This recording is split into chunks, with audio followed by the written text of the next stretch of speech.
What's going on, everybody? This is Sugar and Spice Topics. So I'm really bothered about this Amber Guyger story, and I'm really bothered about how the Judge Kemp in Dallas, Texas, and also Botham John's brother and father handled this situation. I know some of y'all in the comments are going to call me names, evil or whatever, but listen, when it comes to common sense, you got to have it, and I'm not really here for it. But if you want to come and visit my video, absolutely welcome. This woman, Amber Guyger of Dallas, Texas, a police officer, she was convicted, in case any or none of you have heard, she was convicted 10 years for killing a man. She goes into his apartment. She lives in the same building. She goes into his apartment claiming that she thought it was her apartment.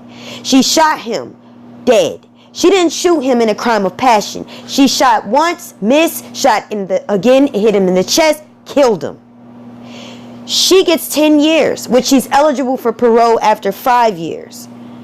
I'm going to read y'all this article, so in case y'all have not heard, we're going to break it down with synopsis way. A disturbing timeline of Dallas police officer Amber Guyger killing Botham John in his own apartment. Amber Guyger was found guilty of murdering Botham John when a jury returned its verdict on Monday. The verdict was returned less than 24 hours after the jury began deliberating Monday following closing arguments.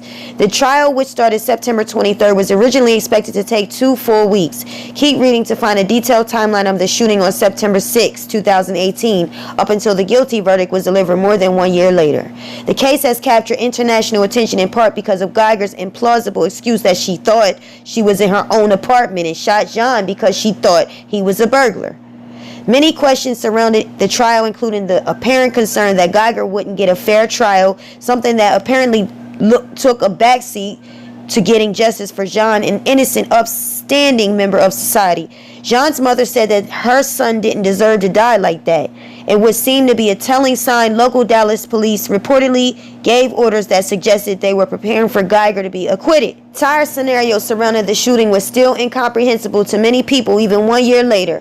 A police officer supposedly so exhausted from work that she mistook her apartment for the unit under her own forced her way in and fired off her service weapon immediately. It was not clear whether the door was locked or why Guyger started shooting, especially since her story has repeatedly changed and John isn't alive to explain. Nonetheless, he was shot and killed. The St. Lucia native was only 26 years old. It took a full 72 hours for Guyger to finally be arrested and charged with manslaughter on September 9th. After only a few hours in custody, she was released on a bond of $300,000. There have been several pressing questions about the handling of the case by the Dallas Police Department. Why were the 5 search warrants for Guyger's home never executed? Why did it take 18 days for her to be fired? Why has Guyger's story changed, and where is she now? There was suspicions of a cover-up, and the world has been outraged. The killing of Botham John is another example of how black lives and bodies are seen differently in this country. As we all know, if a black cop killed a white woman in her apartment, there would be a swift to justice. It's unethical, unconstitutional, and inappropriate. It's inappropriate on both parts. The judge, the father, and Botham John's brother. The brother, the father, and the judge. It's all inappropriate. For you to forgive this woman that you don't know to the point where you say, I love you. There's one thing to forgive, but to say, I love you, she killed your brother. Let's take a look at this video clip, and I want y'all to hear the brother's victim statement. I know if you go to God and ask Him, He will forgive you.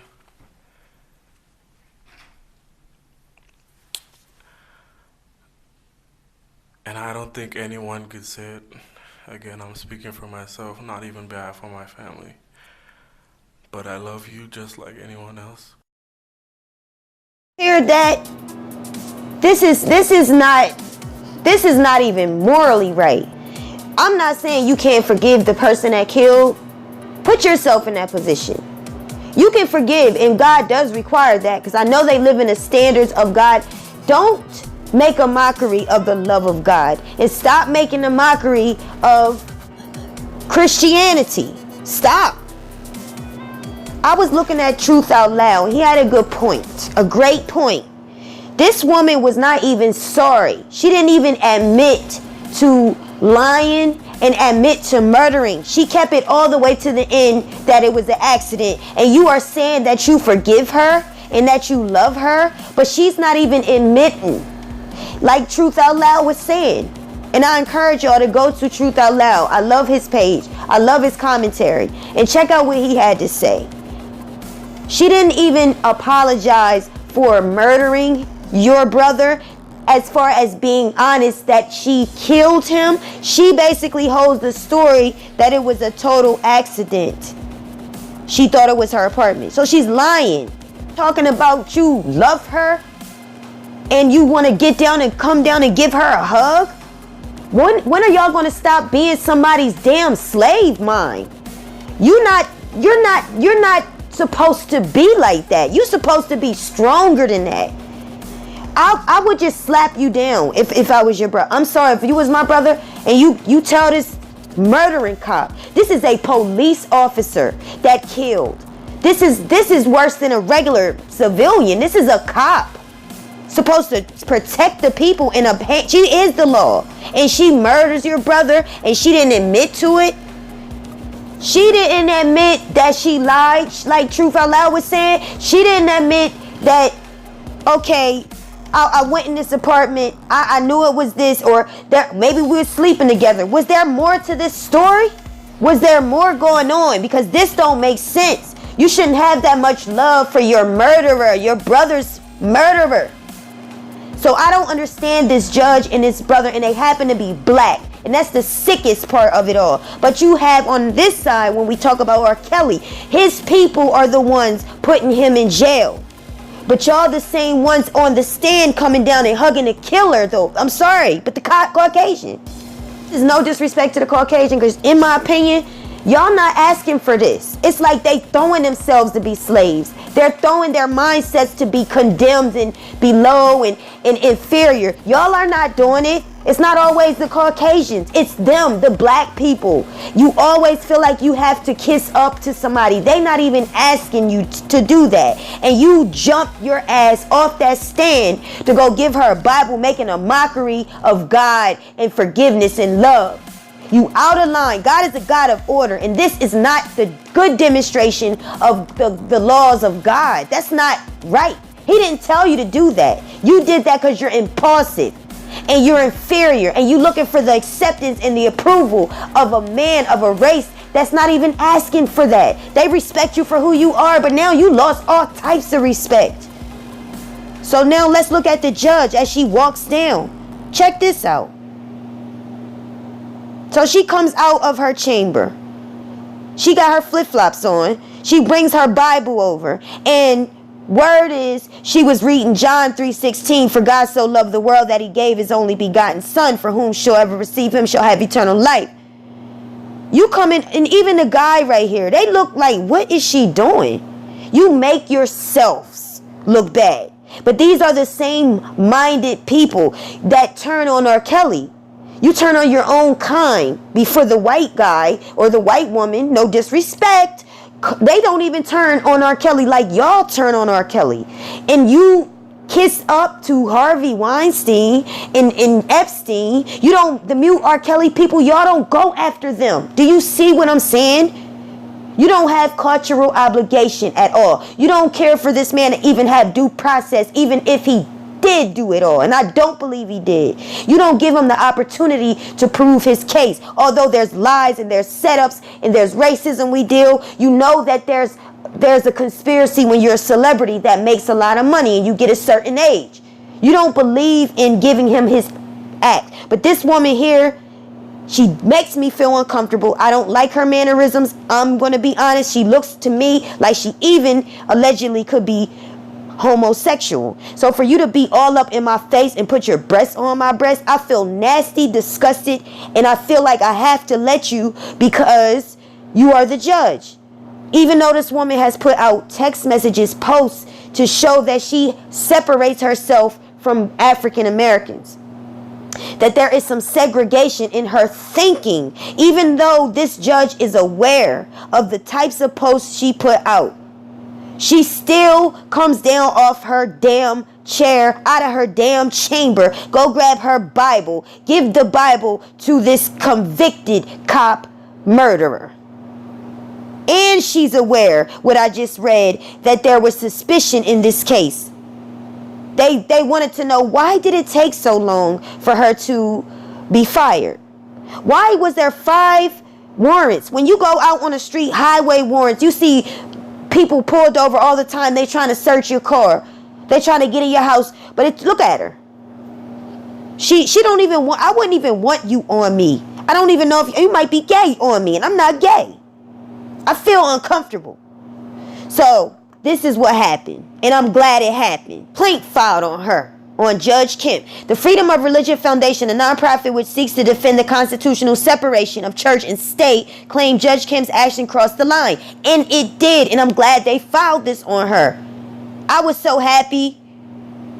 This is very inappropriate, and it sucks. I don't want to be connected to this kind of behavior because I'm black. A complaint has been filed against the judge who presided over Amber Guyger's trial. Judge Tammy Kemp sparked social media scrutiny when she was seen gifting Guyger a Bible, hugging her, and then praying with the former Dallas cop after she received her 10-year sentence for the murder of Botham John. The Freedom of Religion Foundation, a nonprofit which says it works to defend the constitutional separation. The organization said that Kemp's actions crossed the line into coercion with the Bible. We write to raise your awareness of Judge Kemp's actions at the close of the trial, during which she gifted a Christian Bible, instructing the convicted criminal on how to read the Bible and which passages to attend to pay attention to, and witnessing to that convicted murderer. The complaint read, these, what the heck is this word? Proselytizing actions overstepped judicial authority, were inappropriate and were unconstitutional. However, the First Liberty Institute, a nonprofit defending religious freedom, is countering the complaint, noting FFRF is protesting Judge Kemp rather than joining the rest of the nation, celebrating the compassion and mercy Judge Kemp demonstrated. I'm done with that. I hope that goes nowhere, because she need to learn from this. How you going to sentence somebody and then go hug them? These here, honey, are the text message, the posts. People are so ungrateful. No one ever thanks me for having the patience not to kill them. This is one of her posts before all this happened, before she murdered. This is her thinking. She thought to go...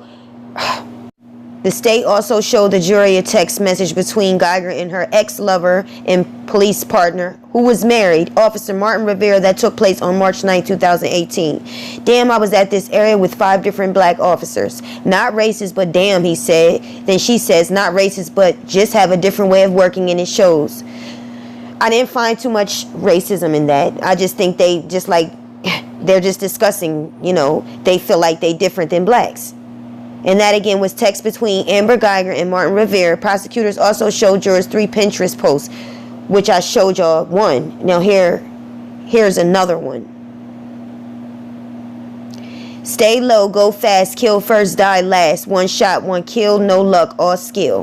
That was a post that Amber Guyger put up prior to murdering. She had a taste on her tongue. She had a desire in her head to kill someone. And her victim became an innocent, good-standing man that was in his home, comfortable. And it's not said if his door was locked or not. They didn't know, because in that apartment building, they had like key cards. Key cards like as in a hotel or a motel. So how do you get in? No one knows. No one knows. I don't know, was she banging this guy? At this point, the family has disrespected him, in my opinion. So what are we supposed to think? You disrespected. I don't understand that. How do you come down how do you go to your chamber, come out and provide her a Bible? Like, I understand there is a thing of showing love, showing forgiveness. You got that. But you are the judge. You are the judge that gives order in the court. You sentenced this woman. And I remember her saying, I'm sorry, I have to do this. What the is wrong with you? Take her ass off the stand for good. I'm just going to be straight up with y'all. I am not one to want a woman president. I don't want a woman judge at this point. I don't need your hormonal, premenopausal ass on my stand. You judge it from your emotions when you're supposed to be judging from no emotions at all. You're not supposed to put your shit in it. You're not supposed to put your up and down mood swings in this. So for y'all groups that want women to do what men can do, you're not a fucking man. And I'm sorry, but to tell you, just look. If you really ain't made to do something, then just stick to what you're made to do. Now, I don't mind some judges if you really can bring forth honest judgment, truth, objection, Your Honor. Nothing emotional. You can't put your period thoughts. I'm sorry, your menstruational thoughts in this. This is administration. You can't be there immature or trying to get approval and acceptance. I could tell by this judge's demeanor as she walked through the court when I watched the live. She had more of a manly disposition, and she looked like she wanted to be cool with the boys. She got along with the guys. The guys is cool with her. Everybody. No, fuck that. This is court. Keep that cool shit out the door. Stop trying to be cool with everybody, trusting these men. They don't fuck with you. They don't care about you. Why does it take a humiliation for us sometimes? I seen it. I saw it. I saw how she interacted, how her shoulders look manly, how they sling down. I saw how wide her hands was on Amber's back. It just made how she looked at Amber, how close she got into Amber's face. I would have been disgusted. I don't like that. Unless I welcome you, don't come. Don't be in my face, and then don't let me sense that you like women and I don't like women, and you all up in my space. Just because that's like violation. Violate. So, I'm sorry to hear about you, Botham. John, I'm sorry to hear about what happened to him. It should have never happened to him. And the family stops. I just don't get y'all. I don't get why y'all reacting with all this poured out love. Your son is dead. Your brother is dead. Gone. She killed him. She knew what she was doing. She did it on purpose. To walk away with no handcuffs and go to jail. And you know she's going because she got the Bible in her hand. They didn't put cuffs on her. She is a fucking cop. Her ass should have fucking got the life sentence. She the fucking police. The fucking police. Why is she walking away with no handcuffs on her fucking ass? And you talking about you love her and you don't want her to go to jail? You a damn nut for saying that. And it's more focused now on your stupid shit than on your brother's murder. And she's going to get out in 5 years. Matter of fact, her appeal lawyer was there. So she gonna appeal it. You talking about you love her and you forgive her. She got her fucking appeal lawyer there. Because she gonna appeal that shit. And she ain't gonna spend all that 10 little bit of years in jail. Don't you know my brother got more than that right now? And he never murdered nobody. Nothing compared to what she did. And I don't give a fuck. This judge need to get fired. And they need a fucking wake-up call and a reality check. And hopefully this message, this energy, gives them one.